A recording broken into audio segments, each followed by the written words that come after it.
Primetime local news, serving the Lakeland and Midwest regions. Good evening and thanks for joining us. There are 53 new cases of COVID-19 in Saskatchewan. There are 9 new cases in the Northwest with 6 in the immediate Lloydminster area, where we have 15 active cases. 276 cases are active province-wide with 30 in our zone. 59 people are in hospital, including 5 in the Northwest. More than 1.35 million doses have been administered in Saskatchewan, with over 83,000 in our zone. Lloydminster firefighters continue to help out the wildfire situation in northern Saskatchewan.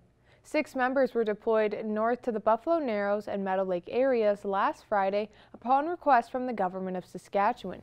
2 trucks were sent out to help the situation. Primarily, the responsibility of our crews going up is for structural protection of cabins and small towns and municipalities that are up in that area.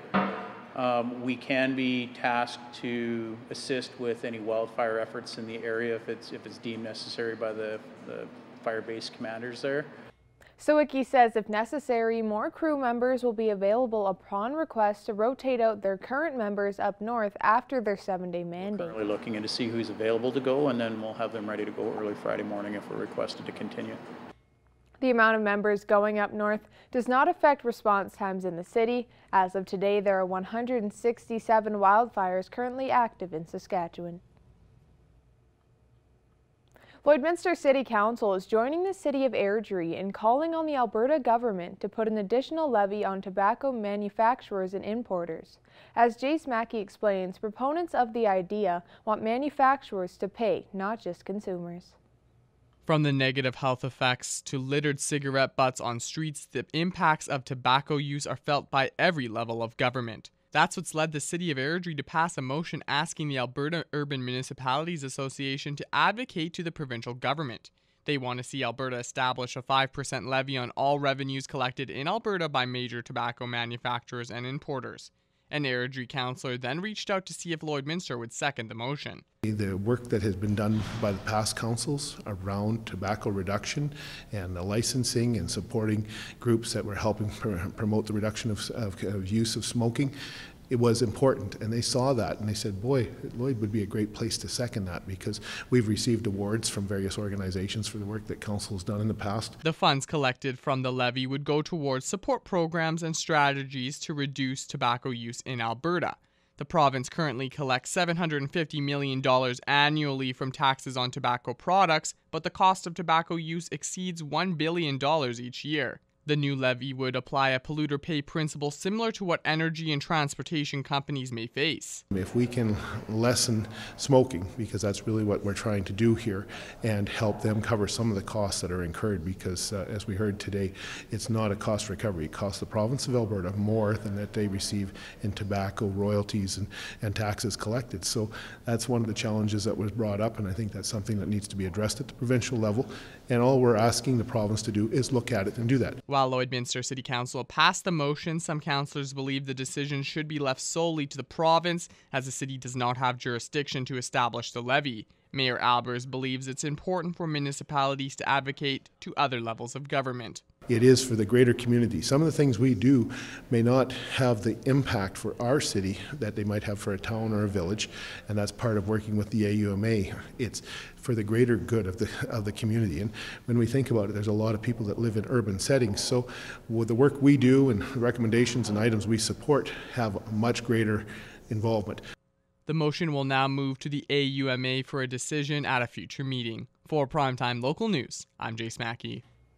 Lloydminster residents can get their engines started and head down to the Lloyd Mall next week for a drive-in movie going towards a good cause.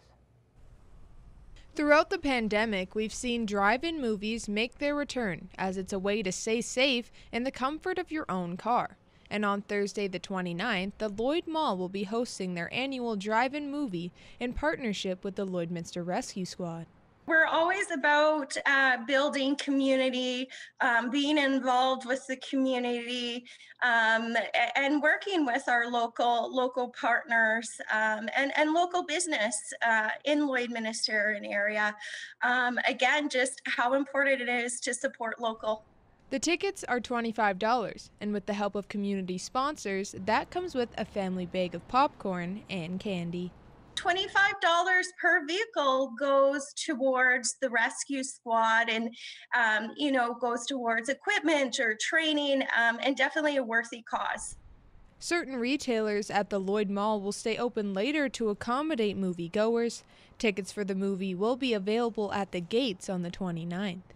Entry is going to be off of the 52nd Ave entrance into the Lloyd Mall parking lot, so right where the Dollarama is. And Rescue Squad volunteers will be there to greet you, and they'll be collecting payment by cash or debit. More information is available on the Lloyd Mall's website.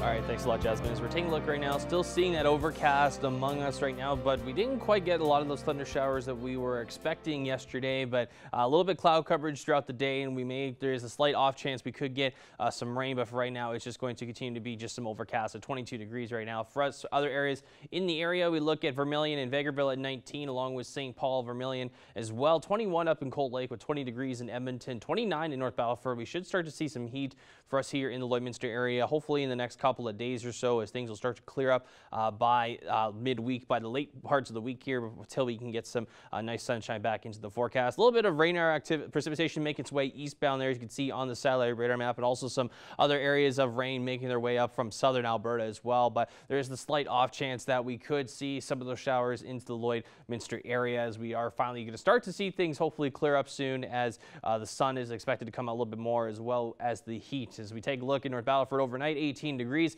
26 degrees is the expected high for tomorrow. A little bit of sun and cloud mixes throughout the day. Overnight, we could see a little bit more showers coming into the Cold Lake area at 17 degrees, and then 22 is the expected daytime high. So we're still going to be in those low 20s for a little bit here. We could see some more rain tomorrow with that high of 22 as well throughout the day, and maybe that'll carry over into the following days as we get ready for the weekend here. Now, as we take a look at our weekend with the next couple of days here, we should expect some clear skies. Still in those low 20s, though. We're not going to get up to, we haven't been quite past the 25-degree mark in a long time here, but clear skies expected for Friday and Saturday, as we're going to start to see some of that sun come back finally here in the city. That is a look at your weather for now. We'll have more primetime local news after the break.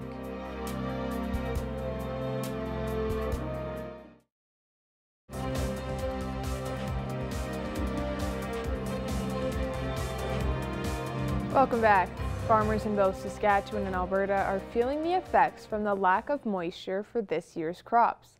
The tough situation can impact a farmer's mental health, and consumers may see the change in food costs. Jillian Code has the details. Today I am joined by Ward Toma. He is the General Manager of Alberta Canola. Thank you so much for joining me today. Good. So canola is kind of an interesting mix this year. I read that there was a lot of canola planted in Canada this year, but with the weather, with the conditions, it's not doing too great. Could you just tell me a bit about what canola growing conditions are like this year? Well, you're right. We had more acres put in than last year, which is a good thing. We're attracted to it, so that's good.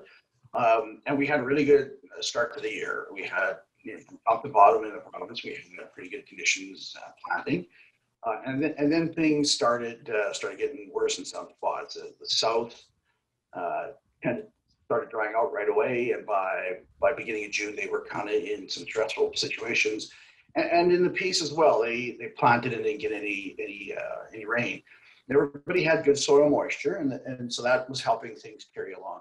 And then by mid-June, it really started getting hot in the south, and that's started really negatively impacting the crops. And then that super hot weather that hit the entire province in the third week of June, beginning of July, really finished off a lot of acres in the south, as well as some of the acres in the north where it really got hot. And that being said, there's still, a good portion of acres out there that are doing okay. They had good soil moisture. They had rains. They made it through the hot weather.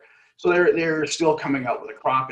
Might not be the best crop they ever had, but and it might not even be average, but it's not a big write-off right now. And yeah, as you said, Canada has planted a lot of canola this year. Alberta and Saskatchewan specifically have really increased the amount of canola seed that's in the ground.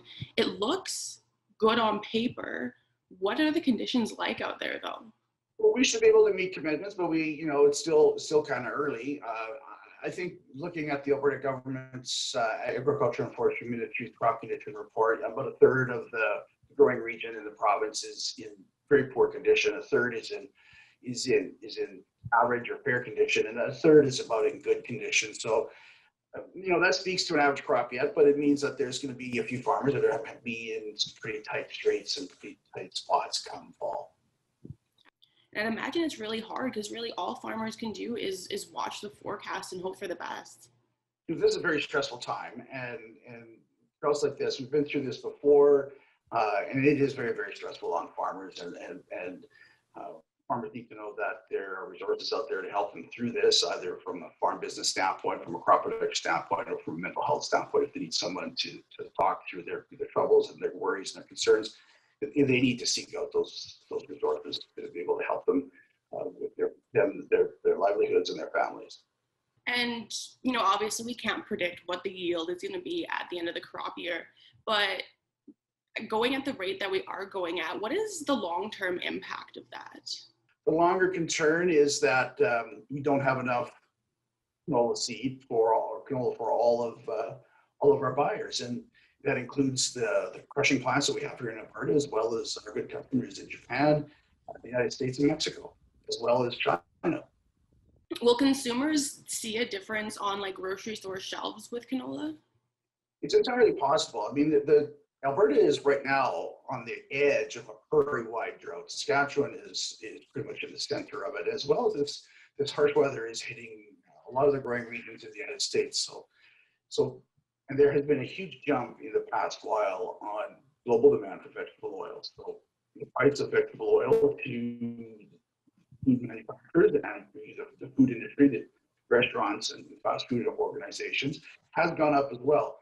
So it is entirely possible that we will start seeing food inflation in some areas. So, I mean, the price of the frying oil at McDonald's for French fries is probably a very small portion of the cost of the French fries, but it is going up. And that is something that we're starting to hear more and more about, is that food inflation is going to be coming up. Absolutely. I think that's a very, very important point as well. Thank you for bringing that up. Well, thank you so much for being able to chat with me today. Now we'll take a look at your egg prices.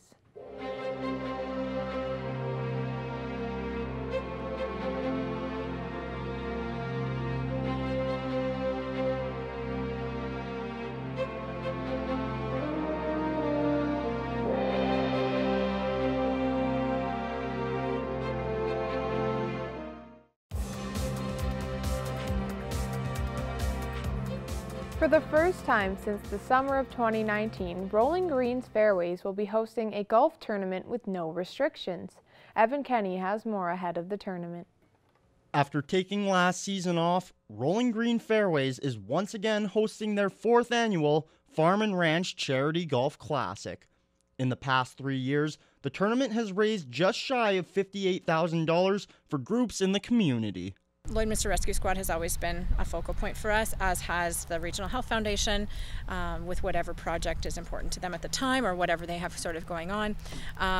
New this year is the Fur Babies Forever homes and Residents in Recovery, which we're doing.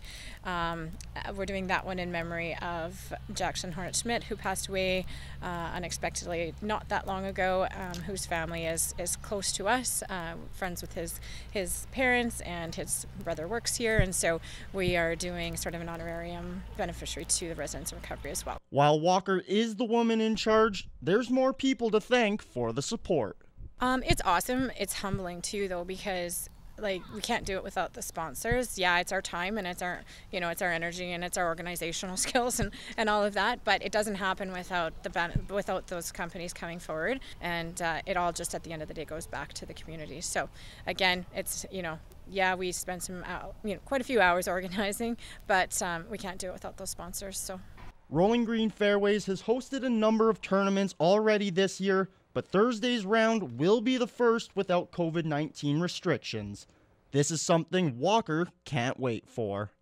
It's just so much fun. The energy, we cannot replace the energy that there is when there's a tournament here and when there's a purpose for that tournament. So it's a great energy to have around here, and we now officially get to do it without restrictions. So our next one is going to be without restrictions, and we're pretty excited for that. The shotgun start will be at 11:30, while the post-round banquet will be at 5:30. Evan Kenny, Primetime Local Sports. Now our Connor Chan will take another look at your forecast.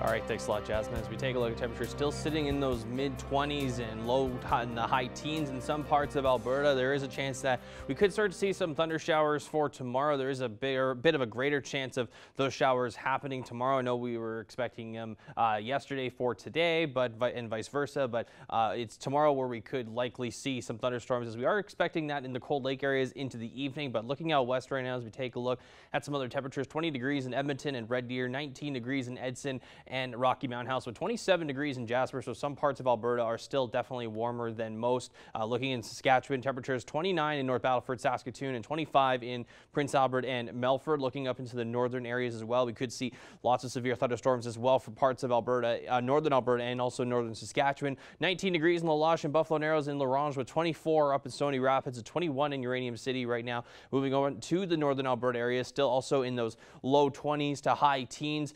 18 in Peace River, 21 in Fort McMurray and Fort Chipewyan, and then 20 degrees in Slave Lake right now. Now looking down to southern Saskatchewan and southern Alberta, also still fairly warm, continuing on that trend from yesterday. 27 in Medicine Hat with 24 degrees in Lethbridge, 26 for Banff right now, and then 22 up in those Calgary Coronation areas. Over in the southern parts of Saskatchewan right now, 28 degrees in Swift Current, Moose Jaw, and in Regina. Estevan also sitting at that 28 degree mark with 27 all the way in Yorkton. As we look ahead across the country, still seeing lots of cloud coverage and overcast, as parts of those fires in Manitoba, BC, and Saskatchewan are the main three that are causing lots of smoky conditions throughout most of the country. And Winnipeg also seeing some cloud coverage at 25, 19 in Quebec City, with 23 in Toronto. Some little bit of showers out in St. John's, and then 23 in Halifax. A little bit of a system building up in parts of BC, as we could start to see some thunderstorms making their way from the west coast at some point or another. But 21 in Vancouver right now, with 20 in Edmonton as well, with that cloud coverage still hovering over, and 21 up in Yellowknife. Now looking for tomorrow, we are going to warm up a little bit. There is, like I said, that chance of some thunder showers throughout the day. In the afternoon tomorrow, potentially 22 in Lloydminster though for us, with 20 in Vermilion, 21 in Marwayne, Bonnyville, and Lac La Biche, 22 for Cold Lake and Pierceland, 26 in North Battleford for tomorrow, and then 25 degrees. We'll see that in Macklin with 26 in Provost. Now looking for the next couple of days, hopefully the things should start to clear up for Friday, Saturday, as we are going to see 22 degree days. So we're just above averages and a little bit of below average for the next coming 5 days here. So 22 expected throughout most of the week here, with cloud coverage coming back on Sunday, and a little bit clearer on Monday as things will start to part ways, and we'll get a little bit warmer on Tuesday, Wednesday, with that high 24 degrees. And we'll still continue to see that sun and cloud mixes throughout the next couple of days here. That is a look at your forecast for now. We'll have more primetime local news coming up after the break.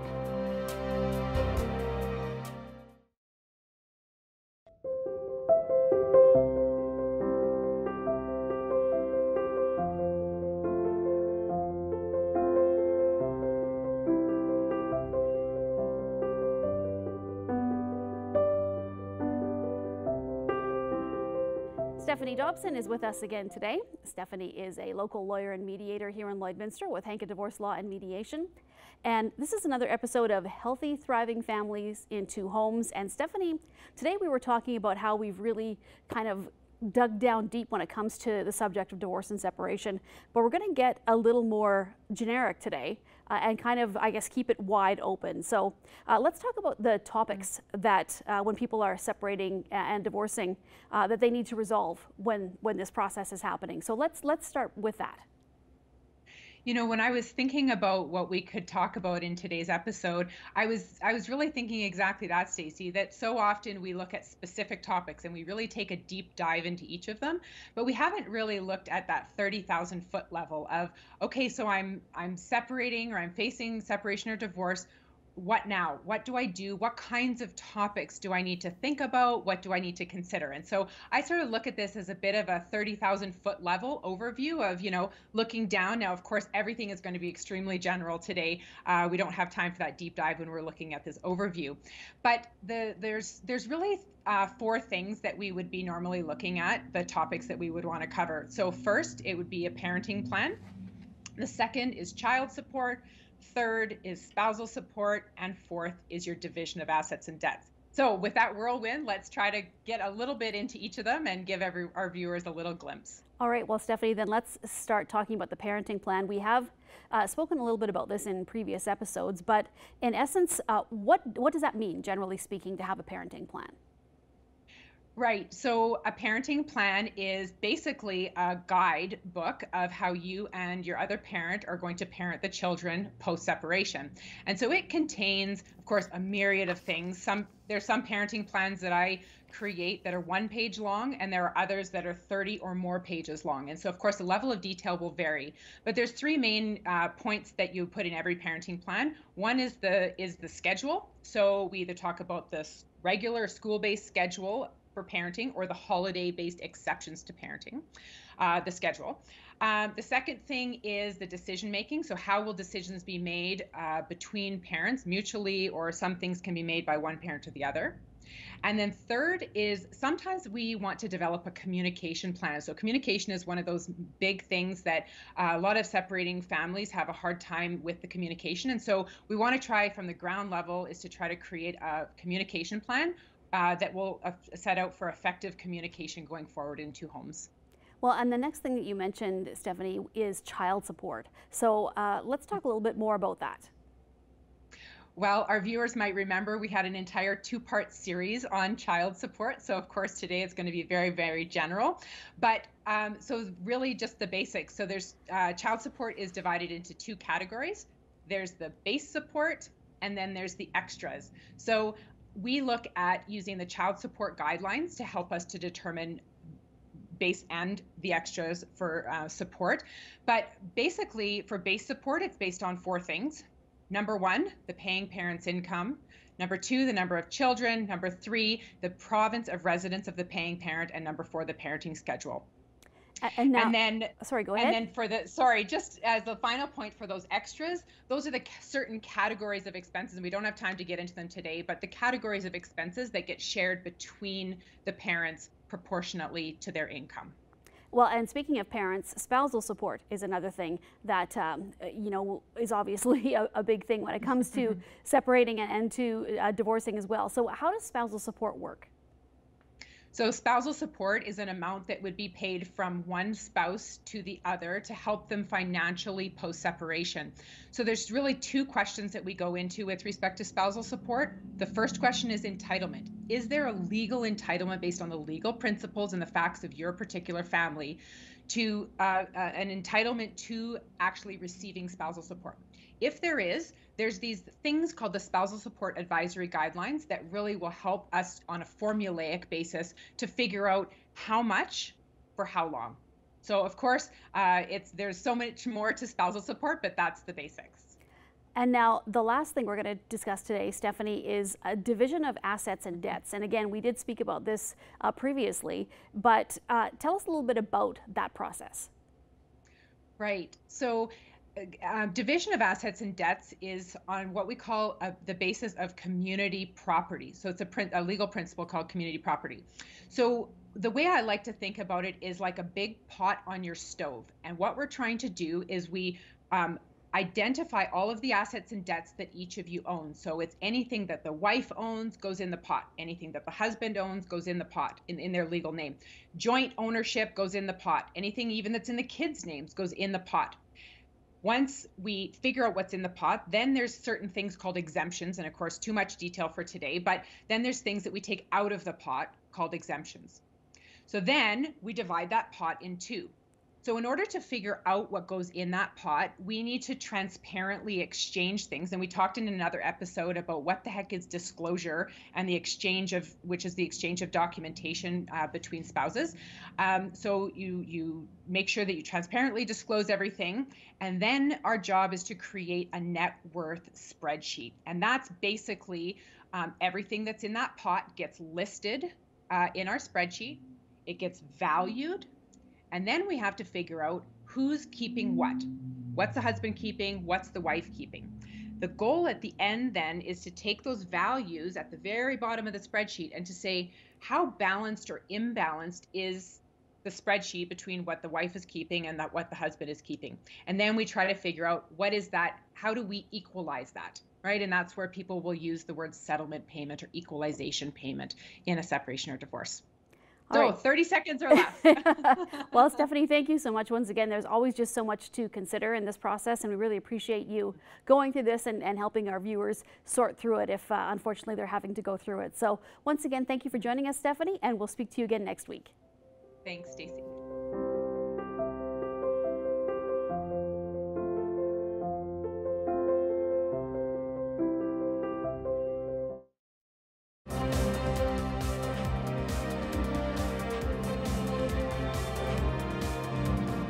Joining us for Primetime Local News are Brad Gallimore and Tigra Lee Campbell to speak about an upcoming Vermilion Multicultural Festival, or as they call it, V-Fest. When will this festival be? This festival is on the weekend of September 25th and 26th, so it's 2 days. In Vermilion. The location is to be determined at this time, though. Could you expand on how you both were able to have this festival with the Alberta Culture Days grant and what that is? Yes, so the Alberta Culture Days grant was funding that we had to use in September to go along with, I'm assuming, other cultural events like Heritage Days in Edmonton.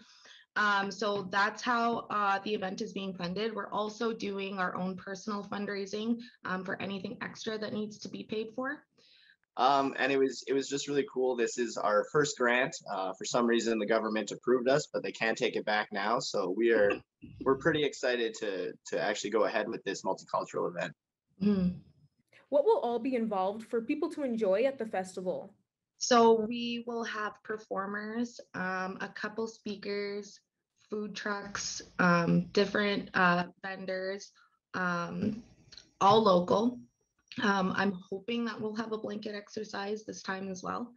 And there will be a kids tent, arts and crafts for them.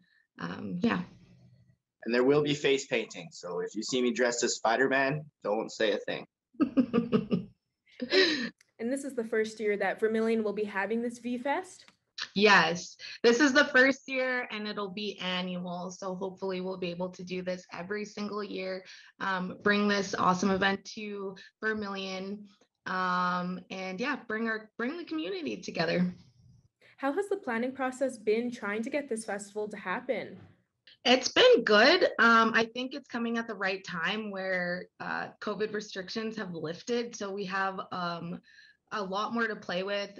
We can be in person. We don't necessarily have to worry about the online component but however, we will still try and live stream it for those that are still not comfortable being in public yet. But yeah, the planning has been a lot easier. For people wanting to find more information, is there some place online that they could look for? To be honest, there isn't really too much online yet. We are just putting out our posters and our brochures. So when that is all up, it will be available on our event page, Lloydminster and Vermilion for Equity, our page. There's also the group if you would like to join the group as well. And we will be placing ads in the newspapers and things like that. Why did you both find it important to have this multicultural festival for Vermilion residents? Absolutely. So we really wanted to highlight the diversity in Vermilion and the just coming together of community, but really wanting it to be inclusive to everybody. You know, there's going to be a little something for everyone. There's going to be food, vendors, more food, I cannot stress how much food there will be from different cultures. And we just thought it was just a great idea, with restrictions being lifted, that, you know, everybody's kind of looking to get out of the house, and why not come get some food and learn something about a culture you may never get to immerse yourself in again. So why not, right? And did we mention food? More food. Do you both expect to see lots of support even through after, just with like COVID and everything, just for this event? Yeah, I anticipate the support. Like Brad said, people are kind of having cabin fever right now from being inside, not being able to mingle. So yeah, we hope that we have a good show of support in Vermilion. Yeah, and there's a fair that like attracts people from all over Lakeland and Alberta, and sadly it's not going to be quite the same level as it usually is. So we're kind of thinking maybe this will be a way for people to have that same experience just in September. Mm-hmm. Is there anything else you'd both like to add for this multicultural festival coming up in September? Nope, September 25th and 26th. And yeah, there will be more information to follow. Yeah. And we're going to be announcing some special guests that I'm excited about. And I'm not going to give away too much, but if you like zombie shows, we might have something for you. Yes. Perfect. Well, thank you both so much for joining me today. Yeah, thanks for having us. Thank you so much. All right, taking one last look here at your weather forecast. 22 degrees are expected for the next couple of days here as we get into the week here. We could see some thunder showers for tomorrow around the late afternoons, but mostly sunny skies expected for Friday, Saturday. Some cloud coverage coming back around Sunday. There is the off chance we could get some showers once again, and then some more cloud coverage throughout the week, as we're still going to be in those mid-20s. So we're a little bit just above our averages for later part of the next week there on the Tuesday, Wednesday, and then we'll still be just below averages for the next 5 days here. But we should start to see things clearing up starting on Friday. Thank you for joining us on Primetime Local News. Have a great rest of your night.